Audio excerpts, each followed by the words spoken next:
Hey, welcome back to another episode of Printing's Alive with me, your host, Warren Werbitt. Today we have a super special guest. All my guests are special, but this one's super special. Why? Two reasons. One, super young, new in the business, and two, comes from over the pond.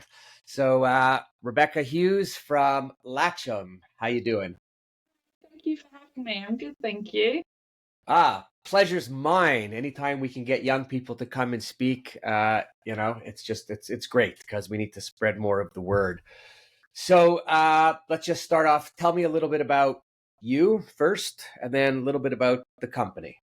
Yeah, sure. So I graduated from university with a degree in marketing and communications.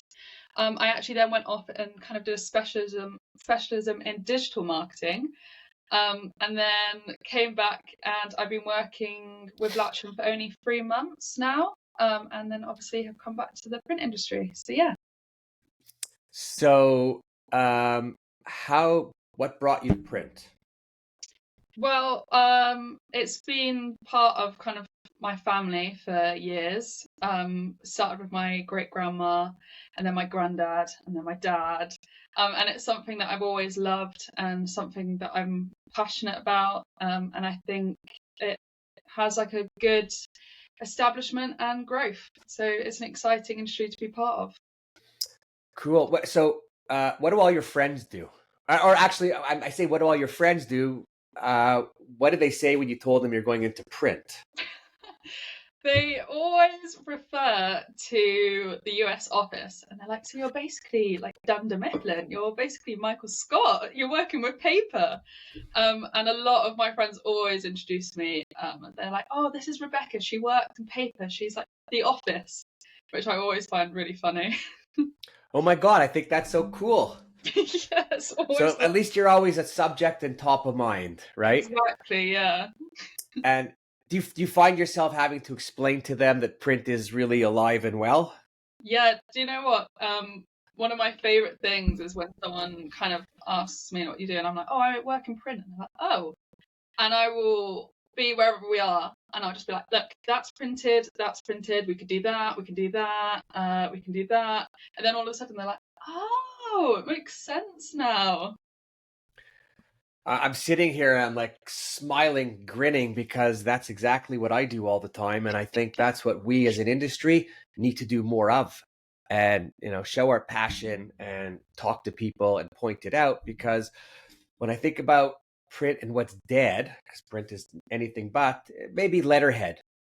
People still use business cards. It's still the first thing that you give out when you meet Mhm. someone.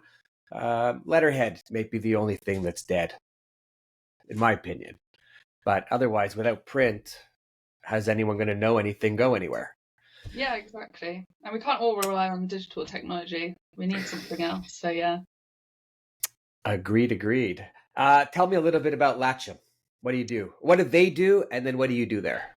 Okay, so Latcham is an intelligent fulfillment company. So we do a lot of communications for different companies in different sectors. So I'd say we specialize in membership, education, financial services, and we do medical fulfillment. And we can do either kind of like small print communications. So we do that sometimes for colleges, or we can like print out 100,000 communications and of different qualities as well. And we can do like pick and pack. So we do like a whole range. Data we also do.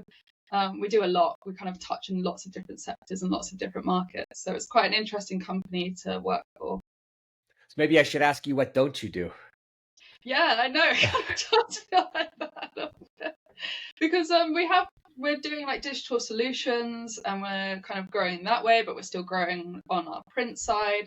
So it does kind of feel like we touch on everything and do everything, and it's super exciting actually. Well, actually, I like to touch on everything and do everything because then you're able to offer more services to the client and you get to keep the client there longer. Yeah. As opposed to, what I think more companies do today is they invest time with their print partners because it's a bigger learning curve today and there's more options on things to do, and things take longer. Whereas before, most people just went wherever their salespeople went. Yeah, and I also think as well with Latcham, I'm sure it's the same for other fulfillment companies, but we really value our relationships, and that's something that we like really aim to build on. So we have like experts in each sector that we work with, and they have like knowledge and understanding, and they work with our kind of customers to build things as well, and we really listen to them, and they're part of the whole process. And we always say that we should be delivering the same quality to everyone, to our smaller customers, to our largest customers. Like everyone should be getting the same level of service and quality. Well, I think if a company's set up to deliver service and quality, how are you delivering anything but that to everyone? Because you can't, unless you have one side of the building that's a quality operation and the other side of the building is just your down and dirty operation, but that doesn't really work. Mm-hmm. Are you guys certified in any way to do anything, or any accreditations? Yeah, we have quite a lot of accreditations, and again, different accreditations to different sectors, and we're part of a lot of trade organizations and different sectors. I can't remember the exact name of the accreditation, but I know we've got like medical accreditations that you have to have in order to do that, and then we're part of trade unions for membership. So it kind of like we just kind of span across, and like I said, we've got different experts, so they're the ones that really work with each sector and make sure we have the correct accreditations and everything like that for each sector. Cool. How many people in the company? We have, I believe, just under 190 at the moment. Wow, so it's a little bit bigger than a smaller operation. Yeah, like an SME. Cool. And what's the culture in the company? And I'm asking that question because you're new to the industry. You're coming in. Print. I won't get into what print is in a lot of places, but how do you see it in your place? I actually love the culture at Latcham.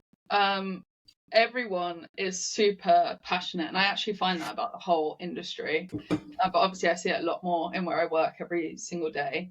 And there's a lot of people who know this industry inside out. They know what they're doing inside out, but they're also really keen to teach you, and they actually want you to understand, and they want you to learn. And I feel like everyone wants to support you as well, and make sure that you're kind of comfortable and doing the right thing, which I love. Cool. Sounds like a great environment to be in. So yeah. In the 3 months that you're in the facility, are you doing different things, moving around in different departments, or are you focusing on any one thing? I'm in the marketing department. So I came in as the marketing executive. But I find with marketing, and the reason I like marketing and I do marketing, is it does lend its hand for you to kind of go into all these different departments and ask people questions. And we've recently starting like a video series, and it's going in and talking to people, which I love. So it kind of like allows me to just like dip my toes into everything. Oh, cool. Listen, I think that's how you stay fresh and stay interested instead of just being at the same job, making the same cookies every single day. Yeah. So it's what's the average age in the company? I don't know, but it's definitely on the older side. Yeah, so you help bring it way down. Yeah, yeah. There's a few of us that help along, but I would probably say the average age. I don't want to offend anyone, but I would say it's 40. 40 to me, that's young. I wouldn't be offended if I was 40. But that's a good age. So growing up, and your grandmother, your grandfather, your father, was print always a topic around the table of discussion? Absolutely, yeah. It really was. And it's so funny when we would go out, if there was like something printed and it was like printed in a certain way, it was like, wow, that's printed on this, or that's printed this way, or so yeah, it's always been a topic of conversation.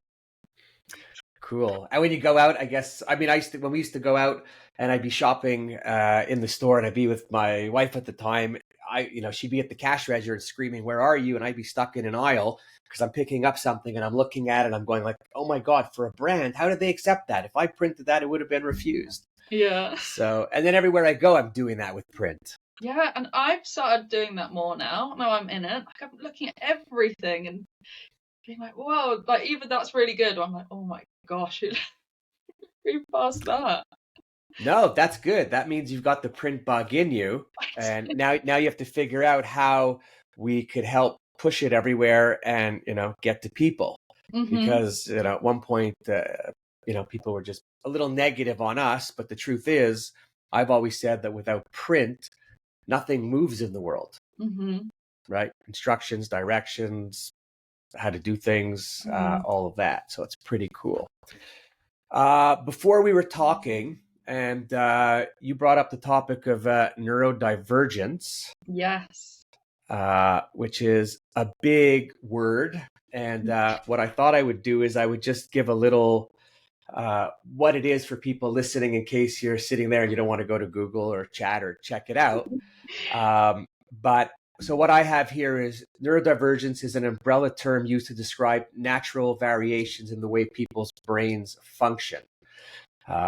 I'm smiling, I'm thinking of my own malfunction.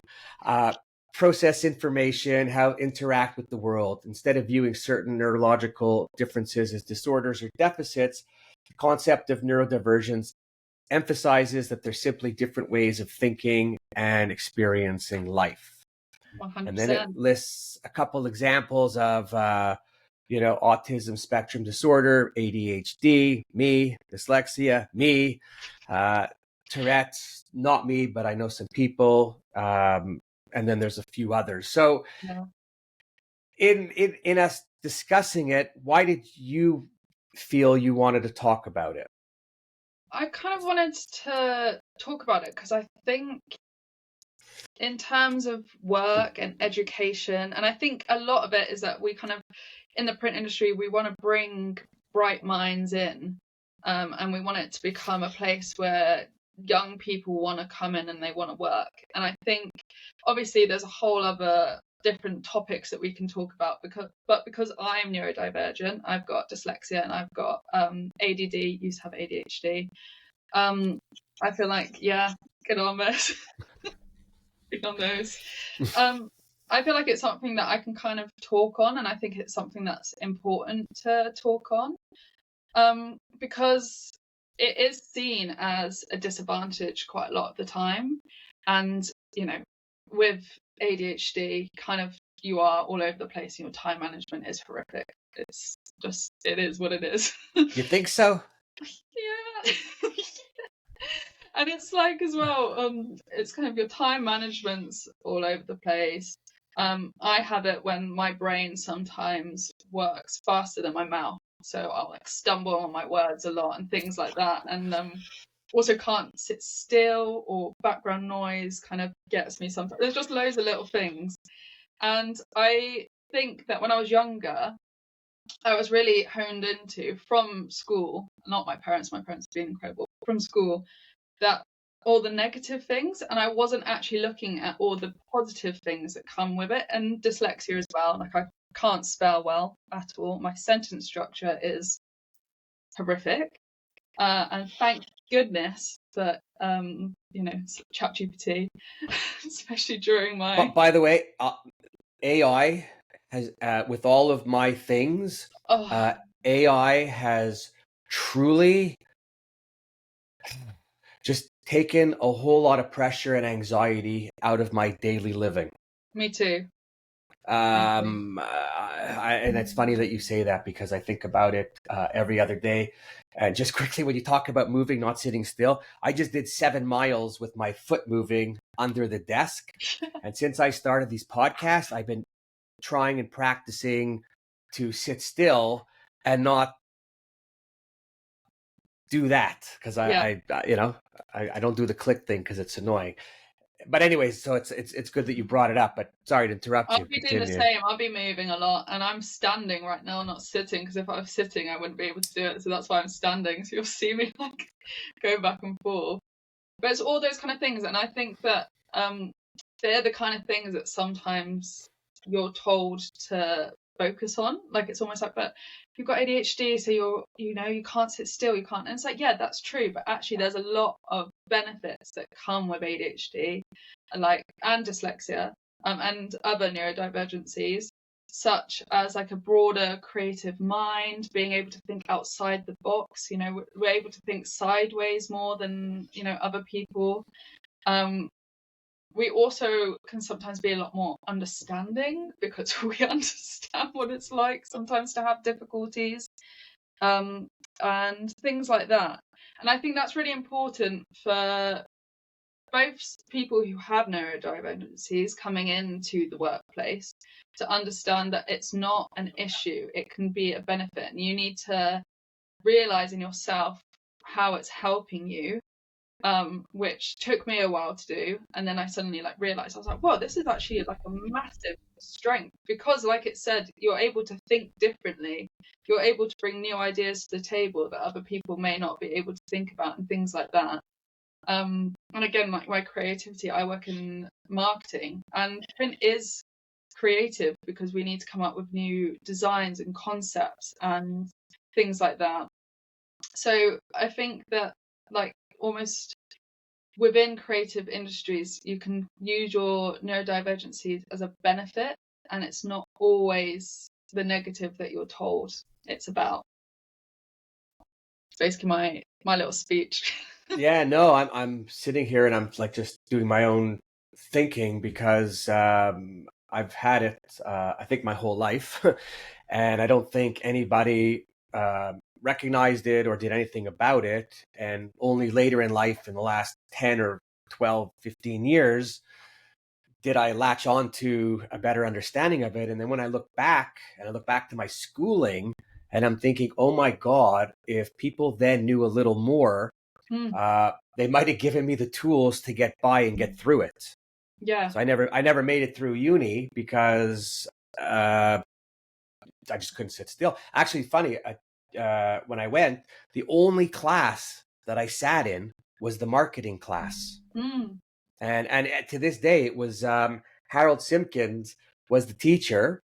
Funny enough, unbeknown to me, one of his sons became one of my fishing buddies, and only put the relationship together. We were sitting by the water, and I said, I had a teacher with the same last name as you. And he's like, that's my father. Anyway, that's another story. But in that class, I went to it because everything that he was talking about was everything that I could touch, see, and feel and understood every day. Right? When the exam happened at the end of the year, I went to the exam. I don't know why, because I never read the book. And then 10 minutes in, I thought to myself, I'm done here because I'm not going to make it. And I got up, and the whole auditorium was kind of flipping out because you're not supposed to leave an exam within the first hour. And I decided then I'm done. And then I went into work. But only after the fact, like I said a few years ago, I start thinking about putting it together, all the path I was on, and it was pretty difficult at the time. And I think today, you brought it up, and great topic, because I think it is a big thing out there. I think ADHD, AHD, all that stuff runs rampant. I think people, they medicate a lot of people, which is okay if you know what it is you're being medicated for. Because it's not always the solution. The marketing, the moving, the bouncing. Oh my God, my family hated me with the remote control. Can't watch one thing for more than 6 minutes. Yeah. I don't know if you have that. But how did you make it through school and end up where you are, knowing what you know? So through school, I was on medication. I can't even remember the name of the medication, which is horrific because I took it for honestly about 10 years. But I just know it was 36 milligrams. And then when it came to exams, I'd take 10 milligrams because that would help me with my prep, like homework. And exams I found really hard. found really hard. And if there were subjects that I wasn't interested in, I found that so hard. My brain just didn't like absorb the information. But when I found subjects that I loved, I was almost like the hardest working one, because I'd almost like hyper fixate on the subject. I was so passionate about the subject. And it's funny that you said about marketing, because I remember, now this is really strange, but because a lot of people when they're younger have ambitions to be like astronauts or ballerinas or something like that. Not me. When I was 8, I think I was 8, around that age, I used to have, my school used to have like a separate centre for if you like struggled with dyslexia or something, and they could help you. It was a really good school, to be honest. So I was there, and she gave me an advertisement. It was a car advertisement, and she was like, okay, pull this apart. Tell me why they put certain things where they did. And I just remember being like, whoa, this is incredible. This is so fascinating. And then from that day, I decided I wanted to be a marketeer. I'm not even joking, which is just crazy. But from the bright old age of 8, I was like, I'm going to be a marketeer. I love it because it's all about the brain. It's all about creativity. And it's all about kind of like trying to speak to certain people. So you have to put yourself in other people's positions. And I just thought that was amazing and fascinating. And I was like, that's me. So I kind of went with a head like that. So I loved English language. I like loved writing stories, creative stories. I couldn't spell. So again, my lovely women in Coach House would like write down the stories for me, and I would win competitions because I had the stories in my brain. I just couldn't write them. And it was actually the same with speaking. I did like a lot of public speaking, poem reading, things like that, and I loved it. Like creative words and things like that was just kind of my thing. Photography, I really got into my photography, and I ended up choosing it as a A-level, so kind of my like end like levels that you do, so from 17 to 18. And I remember everyone being like, oh, photography, like that's not an academic A-level, you're really gonna put yourself down if you do that. And at this point I knew I was going to go into marketing because, you know, I've decided that 10 years ago when Right. So I was like, but it will help. And it was the best thing I ever did, was doing that for myself, because it was such a passion. And instead of it being like academic, it was just allowing my brain to kind of come up with these concepts and going out and doing them. And I fell in love with it. And I ended up again winning like the overall photography award because I just kind of fell in love with having that like creative outlet. And I think that was the thing through school, was making sure I had things that I was passionate about always, because that allowed me to kind of hone in and focus and have a drive to continue. I think if I kind of went and tried to do what everyone was kind of telling you to do, which is go down the academic route because you'll get such a better job when you come out and it will give you so many better opportunities, I would have just lost interest and I would have just given up. I know I would have. And I think that's kind of the problem, is it's like, do what you believe and what you love, and you'll come out and you'll love what you do. So you're going to keep wanting to go and you're going to keep wanting to be the best, and that's all you can do. What I like, what I see today is there's companies that don't necessarily look at your degree or your academic level. I mean, I know some schools where everyone coming out of there has like a top mark, but they have no personality and they have nothing else to go along with it. And I think you need a mix. So I think today people are looking at you differently, more openly, whereas before my parents and everybody was pushing a degree and you had to have a certain degree, which how did you feel? How were you feeling going through school, you know, with what you have, looking around you, people moving at whatever speed, doing their own thing? I really struggled actually at some points. I'm surrounded with the bestest friends in the whole entire world and some incredible people, and my friends are all highly intelligent. And Me too, unfortunately. honestly, You know, really, like I felt sometimes a little bit like stupid compared to them. And it was nothing that they were doing. I mean, they were just doing their school. Like, it's nothing to them, but that's just how I felt. And again, when you say, it's interesting when you say like the speed that people were going, people were going a lot faster than I was going. And I think that kind of, just made me feel dumb when I wasn't dumb. I was just different. Yeah, no, I asked the question because being that I have a lot of similar things to you, my parents picked up on nothing, and nobody really picked up on anything. So I always felt a little behind, and I also felt everyone around me was super smart, a lot of them scholastically, like book smart. Fast forward, that's not the end all and the end game anymore.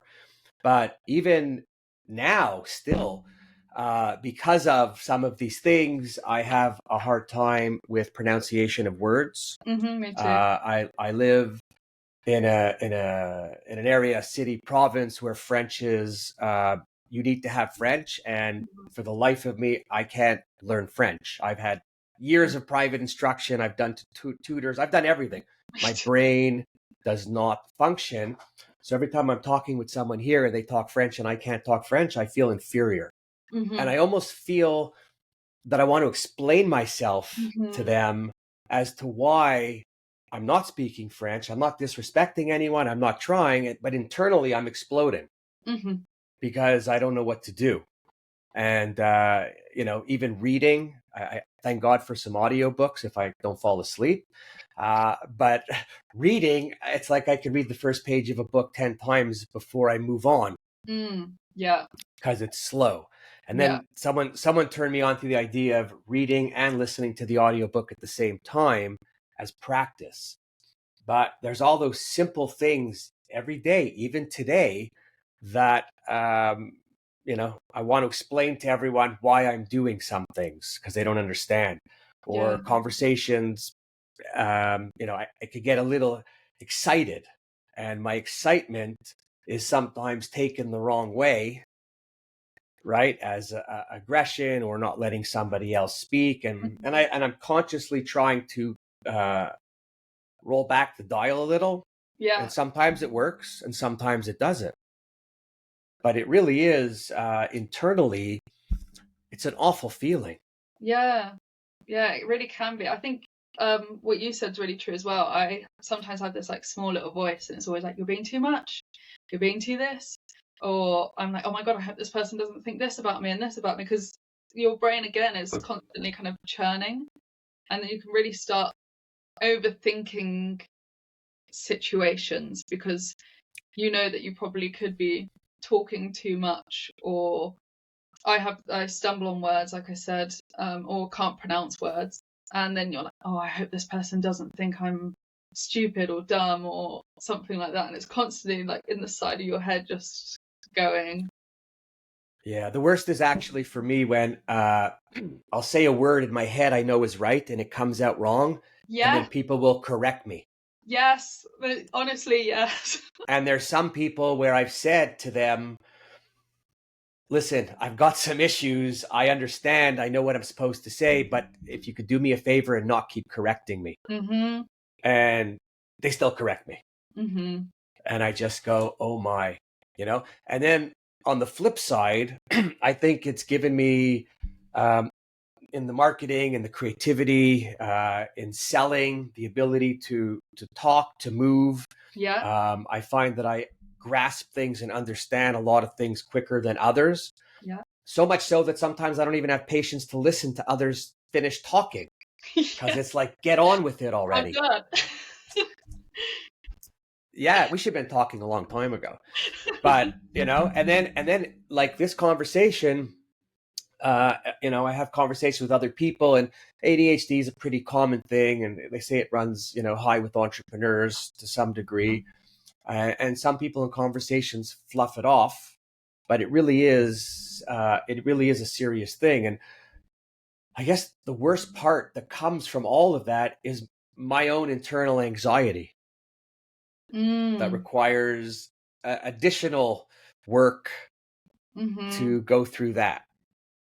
Yeah, right? and I think anxiety is something that is definitely attached with neurodivergency. A lot of neurodivergent people have anxiety, and depression as well, but I think mainly anxiety, if I'm correct. I have anxiety, and again, it's that thing of just constantly feeling like you need to be, am I doing the right thing? Am I being too much? Am I this? Am I that? And I think as well we have overactive brains, which is great, but then sometimes it's like almost too overactive that we're just constantly thinking, and we can just blow things into massive bubbles, and you just have to be like, oh, it's okay. Yeah, no, well, I find you have to do a lot of talking down to yourself. Yes. Right, just to bring it down. And when you say brain, so when at one point I used to see a therapist, and everyone should see a therapist because it's the only place you could talk and be open. You can't talk to your friends about everything. And I would talk to him, and my sleeping is awful. And unless I take like a sleeping pill or an aid to sleep 4 or 5 hours, I'm up every bit. And what they said to me was, yeah, your brain is a hard drive that won't turn off. So I could fall asleep, but if I wake up and then I think about something, it's like spinning, and it's it affects the rest of your day after if you're up all night and when you get a good night's sleep. So it's really, really it's kind of crazy.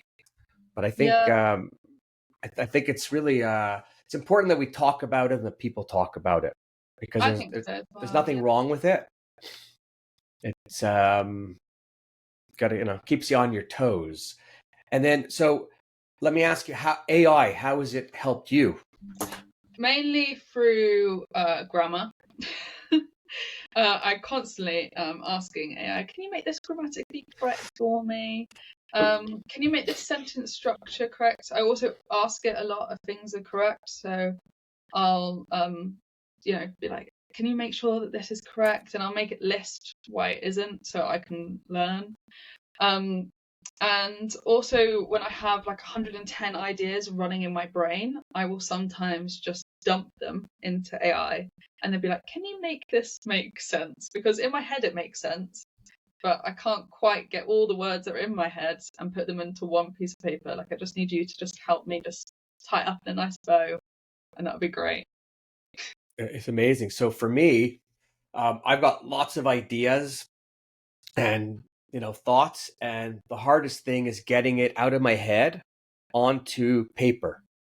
Or if I have to start a project or something, I could sit here, no joke, hours, be mad at myself, or start to get uptight because I haven't put anything down, and I don't even know where to begin.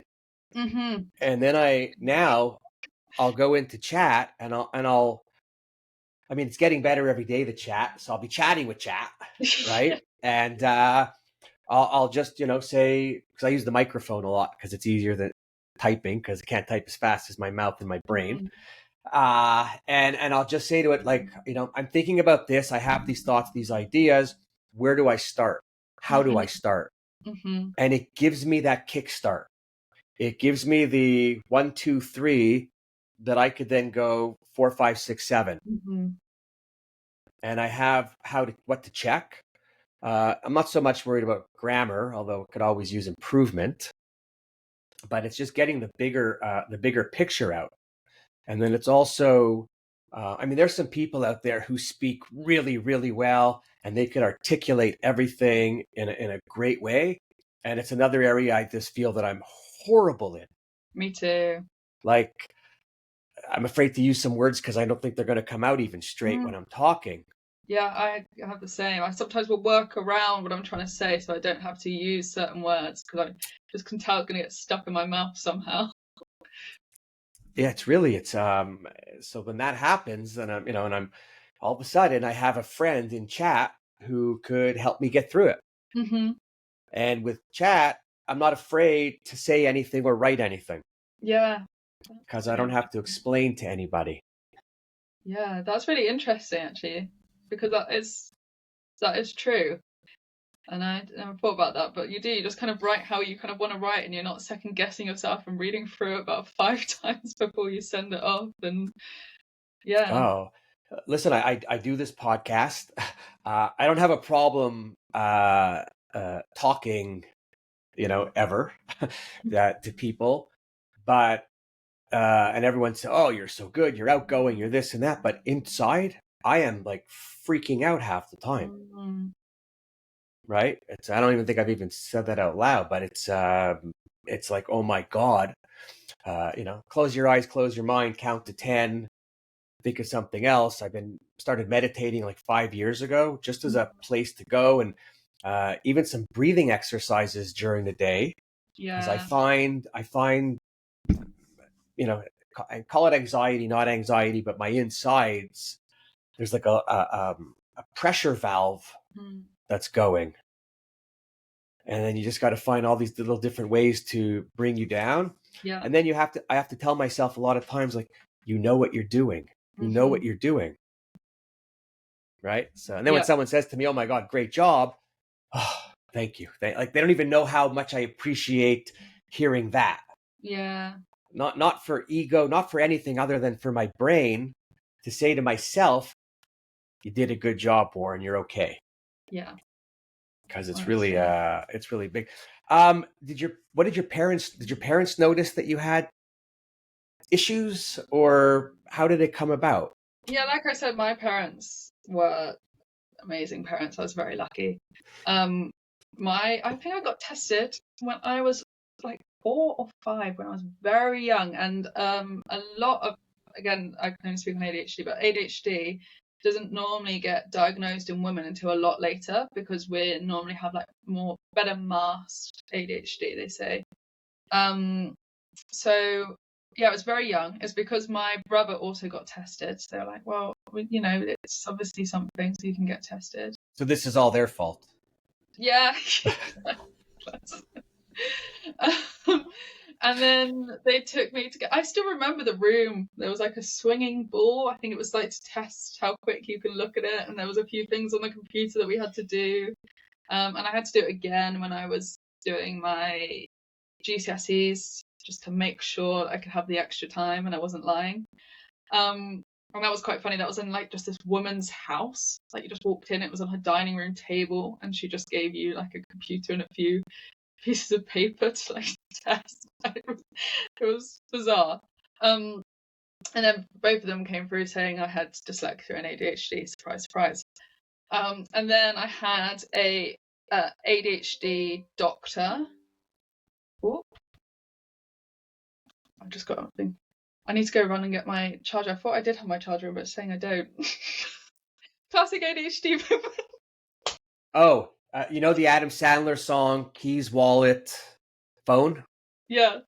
Well, when I leave my house, I'm singing that song to make sure I got my keys, wallet, phone. Get in the car and I go, keys, wallet, phone, glasses, and I got to go back and get my glasses. Right? Get my charger. Go get your charger. We just have a blank moment. I would do a commercial, but I don't have any sponsors yet. I'm looking for some. So if you'd like to be a sponsor, feel free to reach out. I've got some great opportunities for you, and would love to chat with you.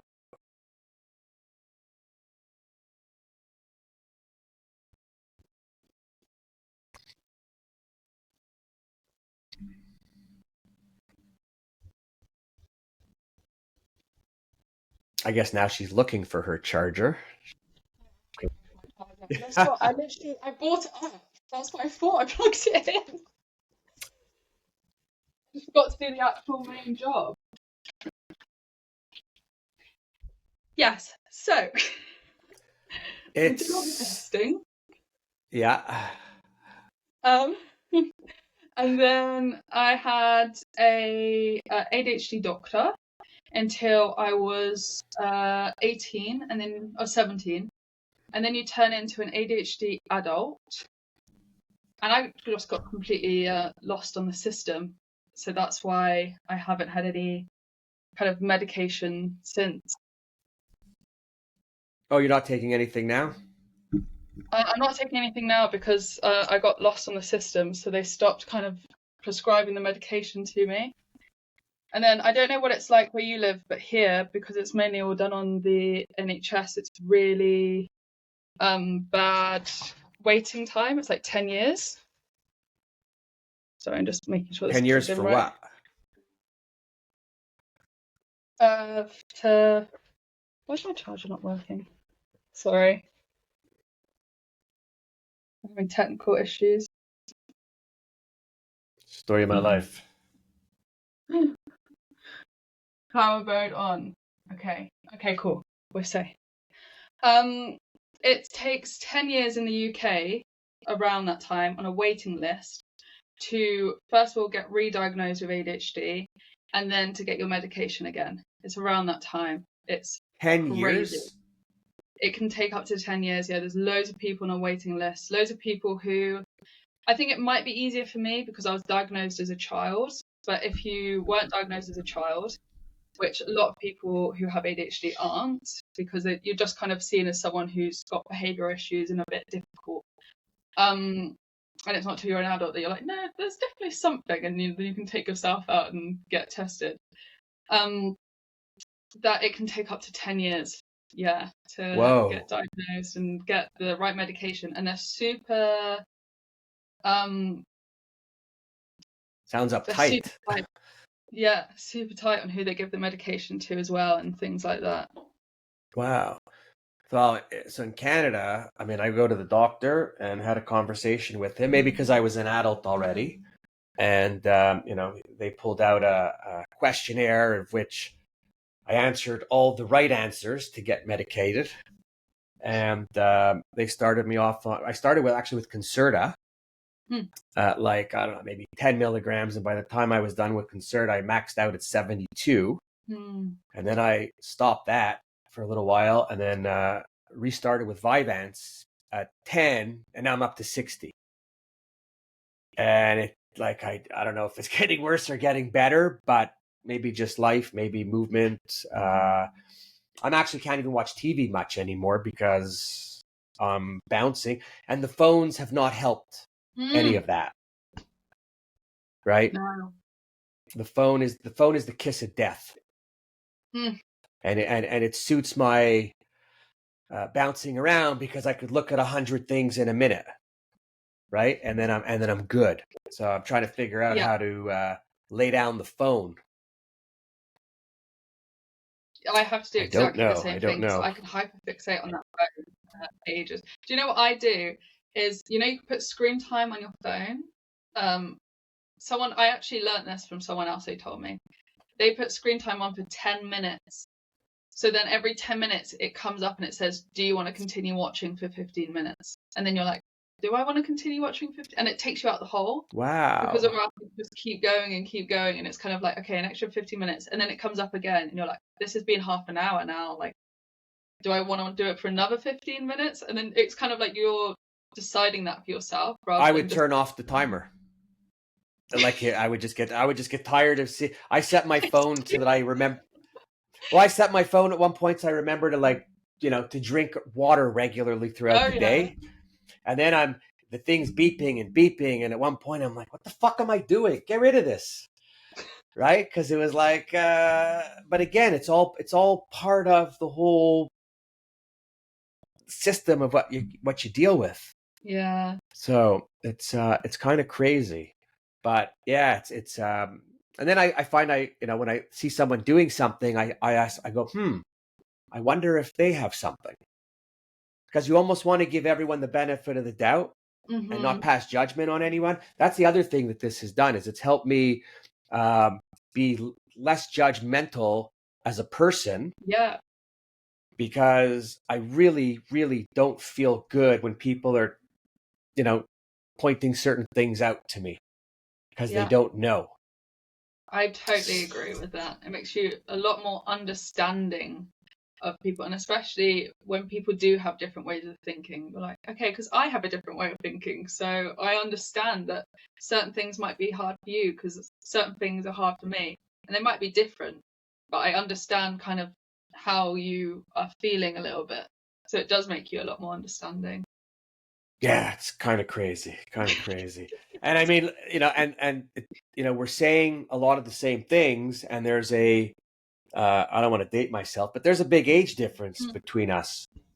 So the fact that I had these issues when I was in school coming out, and you just have them and you just came out and the same thing, kind of lets people know that, it's out there.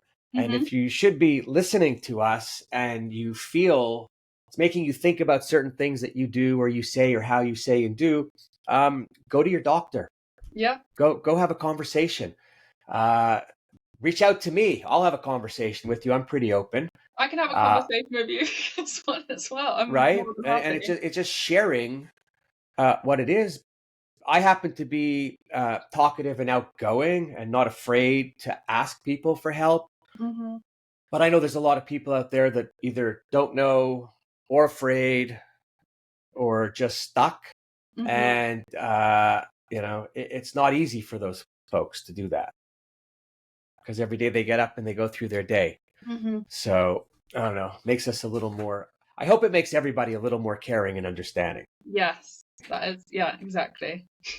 Right. It's, yeah, but wow. So, all right, we can go on. First of all, this was when I invited you on and we spoke briefly the other day. This is not where I thought No, we'd be sorry. conversing, but you made my day because I'm happy to talk to somebody else living the same dream. Mm-hmm. If you want to put a positive spin, but I'm really excited for the people that will read the summary of the podcast and then hopefully sit down and listen, maybe Mm-hmm. watch it. And if we could help one more person be comfortable within themselves, Yeah. then that's a great thing because I say it all the time. It took a while to figure out, but we're on this planet for a really short time, and I think people should be spending most of that time learning, doing good stuff, not worrying and being anxiety ridden and Mm-hmm. panicked every day. So every little thing that that's put out there to help those people is great. So this conversation was super. What I think we should do is we could do a little update down the road. Okay, yeah. And then we could talk a little bit more about print and what's going on. But yeah, no, this was great. Yeah, it really was great. Thank you for letting me talk. Yeah, and I hope I didn't overtalk you. Just as we battle each other, right? Could you imagine that dueling ADHD? That would be a good show. Let's go. Good reality show. But Completely all over the place, and I'll definitely forget more than my charger. I'll be running here, then everywhere. But we're just gonna go. oh yeah, the forgetting it doesn't end. It really and I try to come up with all these things and make some lists and follow this and do that, and I can't even do that regularly. No. Well, you forget about the list. As I do that quite a lot, and then a week later I'll find it, and be like, oh, I forgot. Notes. So what do? Hundreds of notes that I throw in the garbage after because I can't read what I wrote and I don't remember what I wrote as I was doing shorthand to not forget. Oh my gosh, the shorthand when you write notes and you're trying to abbreviate, and then you come back and you can't. I wasn't a journalist. I don't know how to do shorthand. I don't know what I'm thinking. Oh, I used to have that when I used to take meeting notes, and I would write them. Well, actually, I'm going to do a plug. Okay. I wish they were my sponsor, but I don't have any sponsors. This device just came out and it's called the Plaud, Plaud. I'm going to do a clip and send it to them. This sits on your back of your phone. This records everything around you, record your phone calls, it record meetings, and it will give you a transcript. So now I don't sit ever and try to take notes because I can't take notes and listen at the same time, which is kind of what happened in school. So then I just doodled and made pictures. because at that point I forgot I couldn't understand what they were saying because I tried to take a note and then sit through another hour and a half of the class just to get through it. Torture. So the Cloud or the Limitless or any of these AI devices coming out that record everything, great for people with ADHD or some other symptoms. So that's maybe they'll be a sponsor for the podcast. Yeah. All right. So anything final you want to say before we close her down?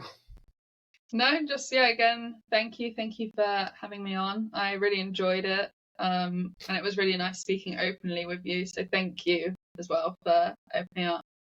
And I do love print, even though I didn't say much about it. But just finishing off with, I do love print, guys. Hey, I love the fact that you're 3 months out of school or whatever, and you're in print. So you know, we didn't talk about Dad at all, and we could save that for later. Yeah. But I will say, Dad, when you listen to this, you should be really proud of your daughter. You've got an awesome kid working with you, and she'll carry the reins just fine. You know, as long as you don't try to control her. How's that for a little plug? No, that's perfect. Okay, I'll clip that down and send it to Dad. I'll send you the copy right away. Before the podcast comes out, you could have that clip as a pre. To everybody who's still here at the end, I am forever grateful if you've made it this far. If it's your first time making it this far, you picked the right episode to listen to. Rebecca, I am truly grateful for the conversation as well. I'm actually I'm happy right now. I'm feeling a lot lighter. I'll see what happens when I get off and I have to get on the next call and I get slammed. But awesome. So so important, this topic. Everybody, please be aware of the people around you. You see them saying something funny, doing something that you're not used to. Don't assume anything. Mm-hmm. Assume that they're doing a little bit of a struggle to get through it. Mm-hmm. Other than that, I appreciate everybody always listening. If you know anyone who wants to be on, I'm happy to discuss any topic. Let me know. Send me a note. Otherwise, I wish you a great day and just go out there, be happy, do something nice for someone. See you soon. Bye.